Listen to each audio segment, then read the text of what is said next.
Welcome to యోగ సూత్ర.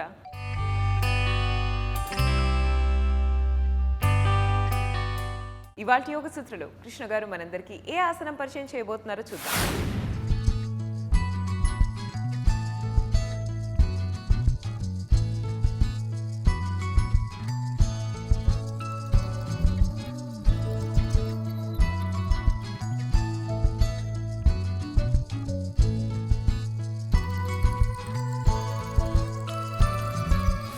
నమస్తే. ఈరోజు యోగా సూత్రాల్లో మనము రోప్ వాల్ ద్వారా రోప్ని ఉపయోగిస్తూ వీరభద్రాసనము చేయబోతున్నాము. ఈ వీరభద్రాసనంలో మనము వీరభద్రాసనం 2 చేయబోతున్నాము. ఈ వీరభద్రాసనం 2 ఓపెన్ హిప్ పాస్చర్. ఈ యొక్క పాస్చర్ స్టాండింగ్ ఆసనాలలో అన్నిటికంటే ఈజీ పాస్చర్, అన్నిటికీ బేసిక్ పాస్చర్. ఈ యొక్క ఆసనం చేసేటప్పుడు మనము రోప్ని ఏ విధంగా వాడాలి అని చూసే ముందు కొద్దిగా వార్మప్ చేసి దాని తర్వాత ఈ ఆసనం చేస్తే మంచిది. నడుములు ఓపెన్ అవ్వాలి అంటే నడుములలో తొడలలో ఉండే కండరాలు బాగా ఫ్లెక్సిబుల్గా ఉండాలి. కొద్దిగా వార్మప్ చేసి ఈ ఆసనం చేద్దాము. కాబట్టి మనము నడుములని ఓపెన్ చేయడానికి బద్ధకోణాసనంలో వెళ్ళి తొడలని ఈ విధంగా బాగా కదిలించాలి. శ్వాస తీసుకుంటూ శ్వాసని వదిలేస్తూ తొడలని కదిలించుతూ ఉండాలి. ఎన్ని నిమిషాలు ఇలా చేయాలి? ఇలా మనము 5 నుంచి 10 నిమిషాలు కూడా చేయవచ్చు. అయితే లోవర్ బ్యాక్లో పెయిన్ ఉన్నవాళ్ళు ఎక్కువగా కాళ్ళని కదిలించకూడదు. కదిలించిన పొట్టని లోపలికి బిగించి కాళ్ళని కదిలించాలి. శ్వాస తీసుకుంటూ వదిలేస్తూ ఇలా కాళ్ళని పైకి కిందికి అనాలి.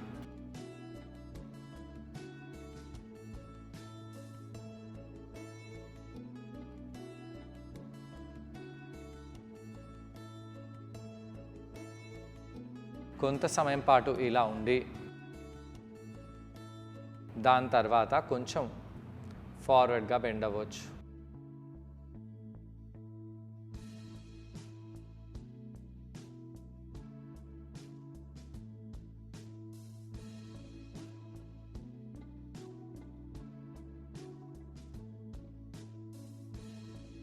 ఎలా అనిపిస్తుందో గమనించండి.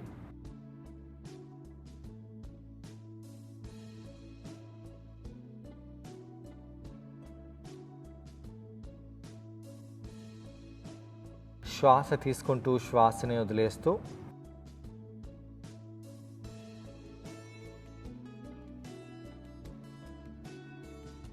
ఇలా బెండ్ అవుతూ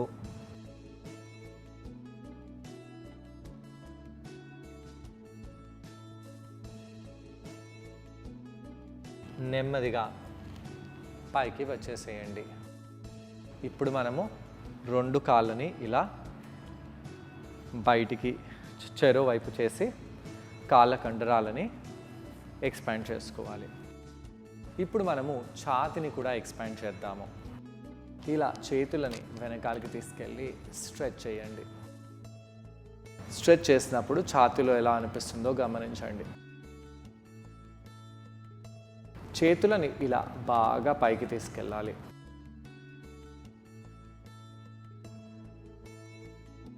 ఇక్కడ అలానే ఉండండి. నెమ్మదిగా కిందికి తీసుకొని వచ్చేసి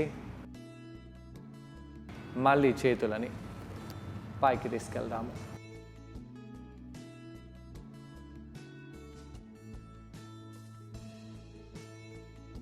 కిందికి తీసుకొచ్చేసేయండి. ఇలా కొన్నిసార్లు చేతులని పైకి చేయడము, కిందికి తీసుకొని రావడం చేస్తూ ఉండాలి. అలా చేసి నెమ్మదిగా చేతులని వదిలేయండి. ఇప్పుడు మనము రోప్ వాల్ దగ్గరికి వెళ్దాము. ఇప్పుడు మనము పాదాలని ఈ విధంగా మనము 3 ఫీట్ల నుంచి 3.5 ఫీట్లంత దూరంగా తీసుకొని రావచ్చు. ఇలా తీసుకొని వచ్చేసి మనము పాదాలని ప్యారలల్గా పెట్టుకోవాలి. అంటే 2 కాళ్ళు ఇలానే ఉన్నాయి. ఇప్పుడు మనము నెమ్మదిగా ఒక పాదాన్ని ఇలా బయటి వైపు చేసి 2 కాళ్ళ మడమలు లేదా ఈ యొక్క అరికాలు మడమ, ఈ యొక్క అరికాలు మధ్య భాగంలో ఉండేలాగా చూసుకోవాలి. అలా చూస్తూ మనము ముందుగా వీరభద్రాసనం 2 చేద్దాము. వీరభద్రాసనం 2లో ఈ విధంగా మనము చేతులని పైకి చేసి ఇక్కడ ఉంటాము. ఇక్కడ ఎలా అనిపిస్తుందో గమనించండి. తొడని ఇంకా బెండ్ చేయవచ్చు. ఇలా కొంత సమయం పాటు ఉండి ఆసనంలో ఎలా అనిపిస్తుందో గమనించి నెమ్మదిగా రెండో వైపు కూడా ఇదే ఆసనాన్ని చేద్దాము.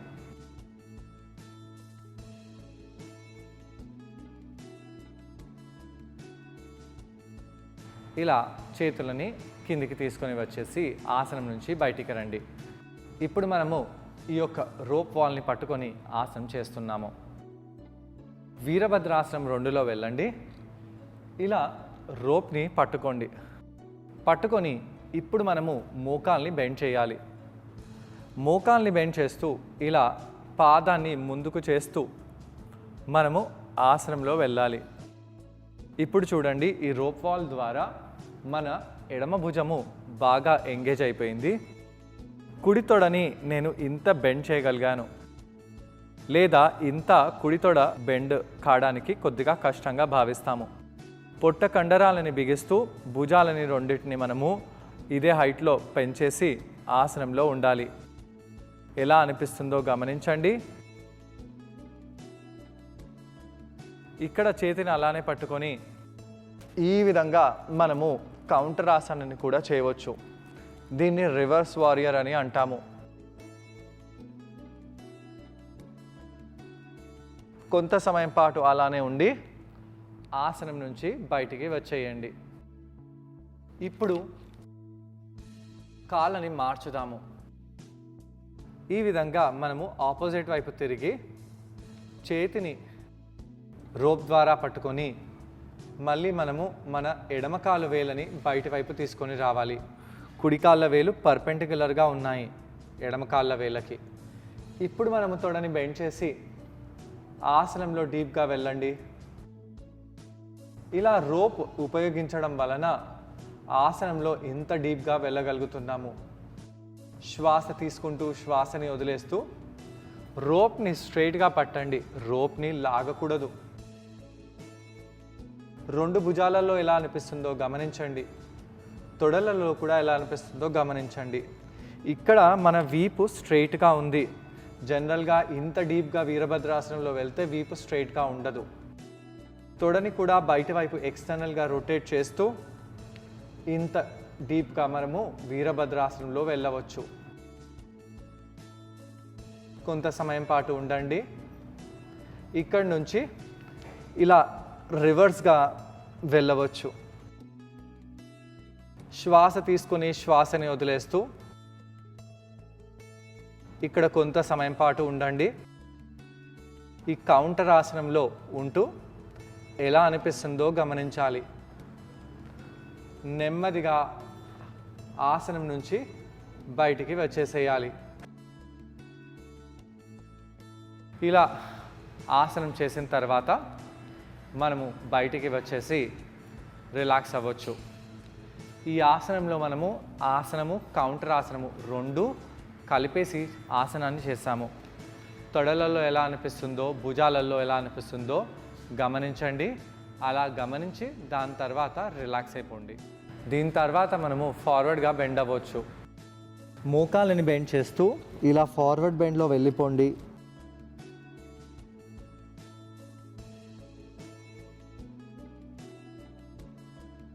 ఫార్వర్డ్ బెండ్లో మోచేతులను కూడా పట్టుకొని అక్కడే ఉండవచ్చు.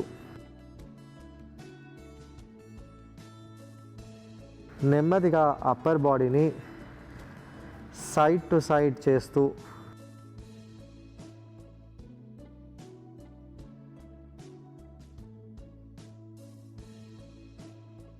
ఇక్కడ రిలాక్స్ అయిపోవాలి. ఈ ఆసనాన్ని ట్రై చేయడానికి కృష్ణ గారితో పాటు నేను కూడా జాయిన్ అవబోతున్నాను. మరి మా ఇద్దరిని చూసి ఈ ఆసనాన్ని మీరు కూడా ట్రై చేయండి. నమస్తే. ఈరోజు యోగా సూత్రాలు చేసే ఆసనం పేరు వీరభద్రాసనము. ఈ వీరభద్రాసనం మనము యోగా వాల్ సహాయంతో రోప్స్ని వాడుతూ చేయబోతున్నాము. రోప్స్ని వాడి ఈ ఆసనం చేసినప్పుడు మనము ఆసనంలో ఎక్కువగా డీప్గా వెళ్ళగలుగుతాము. అలానే మనకు సపోర్ట్ అనేది కూడా లభిస్తుంది. ఈ యొక్క ఆసనం చేసినప్పుడు జనరల్గా మనము వీరభద్రాసనంలో ఒక చేతిని ఎంగేజ్ చేసి వేరే చేతిని లూజ్గా వదిలిపెడతాము. ఆ లూజ్ ఎండ్లో ఉన్న చేతిని మనం ఈరోజు ఎంగేజ్ చేయడంతో మన భుజాలలో భుజం కింద ఈ యొక్క భాగంలో చాలా స్ట్రెచ్ అనేది లభిస్తుంది.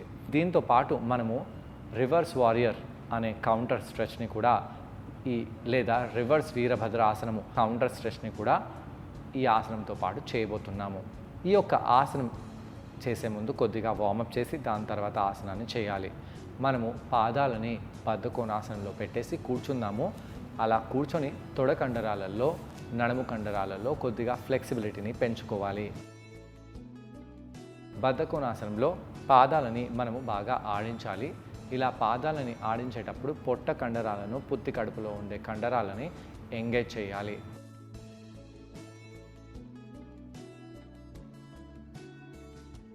ఇలా తొడ కండరాలని బాగా కదిలిస్తూ ఆ కండరాలలో రక్త ప్రసరణ బాగా జరిగేలాగా చూడాలి.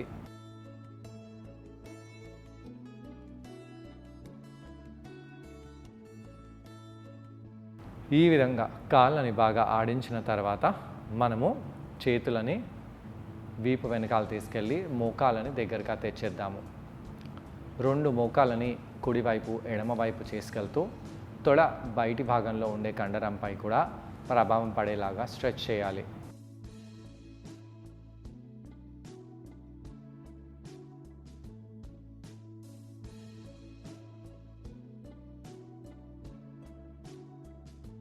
ఈ విధంగా 2 వైపులా మనము బాగా కాళ్ళని ఆడించిన తర్వాత తీసుకెళ్ళి ఈసారి మనము హస్తాలని ఈ విధంగా వెనకాల తీసుకెళ్ళాలి.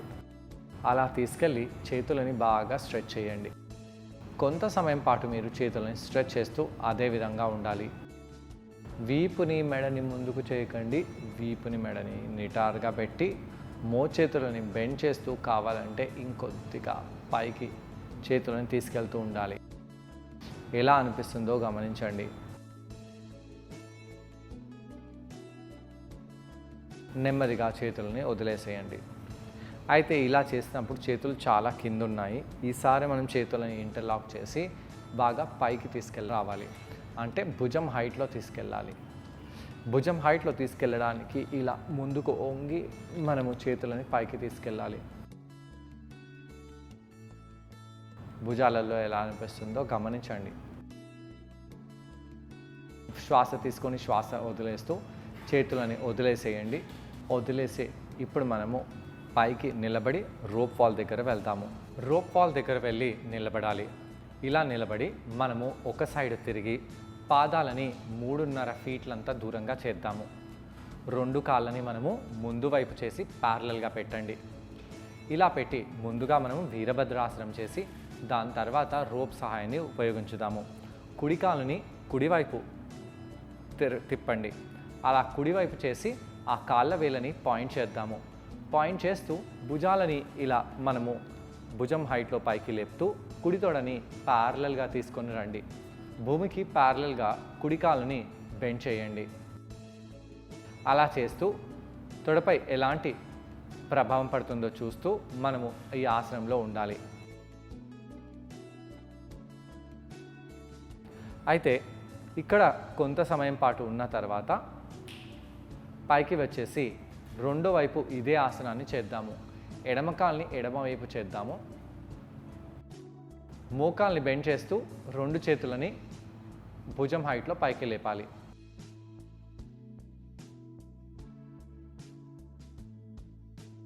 ఇలా భుజం హైట్లో పైకి లేపి తొడలని బాగా కిందికి తీసుకెళ్ళాలి. ఎలా అనిపిస్తుందో అనే దానిపై ధ్యానాన్ని కేంద్రీకరించండి.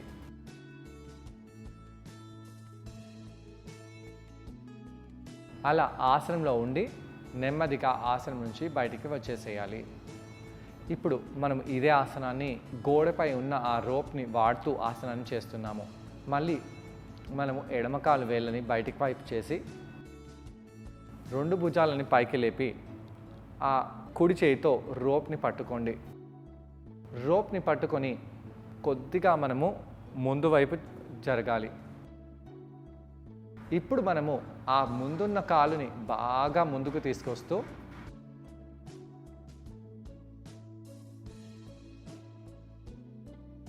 మోకాల్ని బెండ్ చేయండి. బెండ్ చేసి ఈ యొక్క వీరభద్రాసనంలో వెళ్దాము. ఈ విధంగా మనము బిగినర్స్ ఇంటర్మీడియట్ లెవెల్లో వీరభద్రాసనం చేయవచ్చు. ఇంకా అడ్వాన్స్గా చేయాలంటే ఆ ముందున్న కాల్ని ఇంకా ముందుకు తీసుకొని రండి. ఆ తొడని బాగా బెండ్ చేయండి.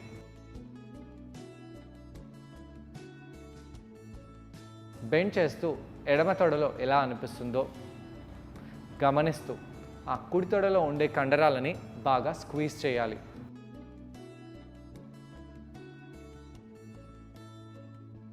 ఇలా కొంత సమయం పాటు అలానే ఉండండి.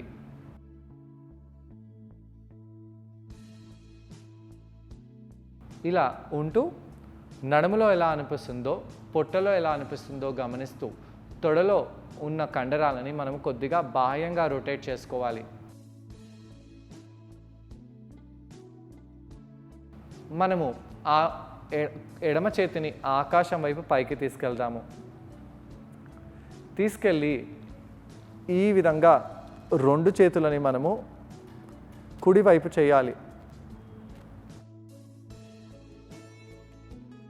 తొడని ఇంకా ఎక్కువగా బెండ్ చేయండి.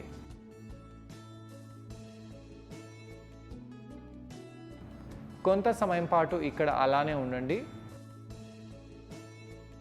దాని తర్వాత నెమ్మదిగా ఆసనం నుంచి బయటికి వచ్చేసేయాలి. ఇదే ఆసనాన్ని మనము రెండు వైపు చేద్దాము, కానీ దాని గురించి మనము ఆపోజిట్ వైపు తిరగాల్సి వస్తుంది. ఆపోజిట్ వైపు తిరిగి మనము ఈసారి కుడికాలు వేళ్ళని కుడివైపు టర్న్ చేయాలి. రెండు కాళ్ళు పర్పెండిక్యులర్గా ఉన్నాయా లేదా చూసుకొని నెమ్మదిగా భుజాలని పైకి లేపండి. ఇలా రోప్ని పట్టుకోవడం వలన మన భుజంలో ఉండే కండరాలపై బాగా ప్రెషర్ పడి ఆ భుజం అనేది ఫ్లెక్సిబుల్గా అవుతుంది.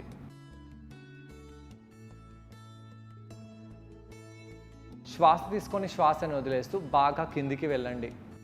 ఇక్కడ చూడండి, మనము ఆసనంలో ఎక్కువగా కిందికి వెళ్ళడం వలన లోవర్ బ్యాక్లో కర్వ్ అంతా రావటం లేదు, లేదా లోవర్ బ్యాక్లో సాధారణంగా చాలామంది వ్యక్తులకి కర్వ్ వస్తుంది. ఎప్పుడైతే ఈ విధంగా మనం రోప్ వాల్తో ఆసనం చేస్తామో కాళ్ళు దృఢంగా ఉంటాయి, భుజాలు దృఢంగా ఉంటాయి. కాబట్టి అలాంటి అలైన్మెంట్లో వెళ్ళకుండా ఇలా బాడీ స్ట్రైట్గా ఉంటుంది. కొంత సమయం పాటు ఇక్కడ ఆసనంలో అలానే ఉండండి. దాని తర్వాత కుడి చేతిని ఎడమ వైపు తీసుకెళ్తూ రెండు స్ట్రెచ్ చేద్దాం. ఆసనంలో అలానే ఉండండి. నడుము ప్రాంతంలో ఎలాంటి ప్రభావం పడుతుందో గమనించి నెమ్మదిగా సెంటర్కి వచ్చేసేయండి. చూసారు కదండి, ఈ ఆసనం పేరు వీరభద్రాసనం. వీరభద్రాసనంలో ఇది సెకండ్ వేరియేషన్. ఈ ఆసనాన్ని మనం రోప్ సహాయంతో చేసాం. ఈ ఆసనం చేయడం వలన భుజ కండరాలకు చాలా మంచిది. వీపు కండరాలు కూడా బాగా స్ట్రెచ్ అవుతాయి. చేతులకు కూడా మంచి స్ట్రెచ్ లభిస్తుంది. వీటన్నిటితో పాటు తొడ కండరాలకు చాలా మేలు చేస్తుంది. తొడ కండరాలు చక్కటి ఆకృతిని సంతరించుకుంటాయి. అలాగే నడుం భాగానికి కూడా ఈ ఆసనం చాలా బెనిఫిషియల్గా ఉంటుంది. ఇలా సెంటర్కి వచ్చేసి మనం కౌంటర్ ఆసనం చేద్దాము. పాదాలని దగ్గరగా తెచ్చేసి మనము ఫార్వర్డ్గా బెండ్ అవ్వదాము.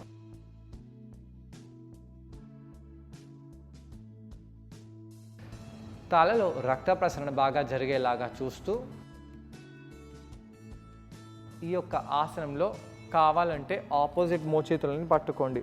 ఆ యొక్క మోచేతులని తల వెనకాల తీసుకెళ్ళండి.